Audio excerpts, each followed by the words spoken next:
歡迎大家繼續收睇我嘅頻道啊！中意朋友可以俾 like 啦、share 啦，或者 subscribe 我個頻道嘅。咁咧今日咧我又講咗多一隻叫呢啲叫谷石嘅 Day-Day 啦，型號就118348啦。咁點解唔係嗰啲咩038啊、238咧？咁因為348咧多咗框石圈啦。咁其實主要都呢個石圈都唔係最特別，最特別咧其實都係佢入邊嘅鑽石嘅 setting 啊。咁如果大家可以留意翻咧，之前我有幾集講一隻 Platinum 嘅Day-Day 咧，都係118字頭嘅，即係6個 number 嘅，都係用呢啲谷石嘅。咁嗰隻就好貴㗎啦，即係其實講緊如果而家仲有呢啲谷石啦，其實依家啲谷石都停咗咁滯㗎啦，即係我都見唔到最新裝嗰啲都係谷石。Even 你去到 Rainbow 嘅級數嘅 Day-Day 咧，嗰啲嘅 Pave Diamond 咧，又或者我上一集嗰啲綠面嗰啲叫做 Pave Diamond 嘅石咧，都係用細石嘅。咁我唔落鏡睇啊，就咁喺個而家嘅折射睇到咧，嗰啲石係大粒好多咯，係同啲紅寶係差唔多大。咁其實咧，呢一啲面咧活躍於係咩年代咧？其實係喺地通拿見到多啲嘅，黃金嘅地通拿啦、白金嘅地通拿啦，即係啲6個 number 或者5個 number 嘅16528啦、16528咧，都見過呢啲面嘅足跡啦。咁但係而家就都係又係停咗㗎啦。咁其實呢一隻咧就係118-348啦，咁配一個315機芯啦，咁個殼肥仔啲，配埋一隻肥啲嘅腳。其實咧，我欣賞嘅反而係新裝嘅帶啦。好多時朋友咧會戴呢啲帶咧，如果舊裝咧，成日都搲唔到個皇冠啊。咁其實如果呢啲半新裝啦，叫做個皇冠咧，其實佢係會褪咗少少出嚟嘅，即係佢有少少呢個位係活動嘅。咁其實呢一個係一個唔係好多人講嘅一個帶嘅進化咯。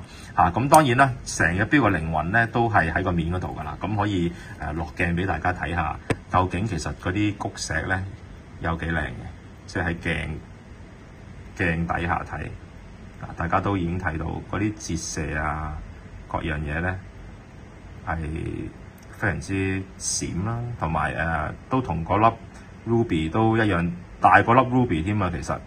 咁其實咧紅寶有少少偏粉紅嘅，其實呢一個我覺得係，其實佢啲紅寶咧都唔係粒全部100%一樣色嘅。咁紅寶綠寶啦，咁通常綠寶會再貴少少啦，但係其實紅寶都有紅寶嘅靚嘅。大家睇到啲最靚呢啲谷石嘅 setting 咧。咁其實呢啲面你話睇大少少去買一塊咁特色嘅面係咪好過分咧？你買隻而家全新裝嗰啲，即係1、2字頭嗰啲，講緊成就咁普通金撈都要20幾30萬啦。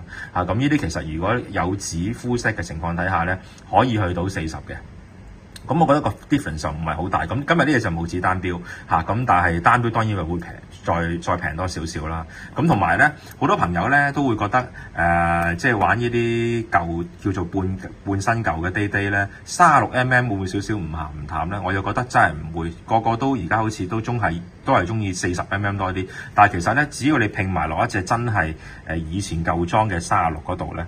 咁成隻錶咧都已經睇到係好出同埋大隻啲嘅，因為你睇呢啲腳位就知嘅，你睇呢啲腳位啲粗度啦，可能個視覺上面咧大家都係36，咁一隻谷石嘅呢一隻黃金 Day-Day 咧望落已經係大一截嘅，其實大少少嘅，咁所以我覺得都唔使一定要追，一定要40mm 嘅 Day-Day 先至好似係而家 modern 嘅 size， 即係反正我覺得36都係一個最傳統嘅一個 Day-Day size 啦。希望大家中意啦。咁今日分享一隻紅寶嘅Pave Diamond 谷石嘅 Diamond 118-348型號，希望各位中意，多謝各位收睇。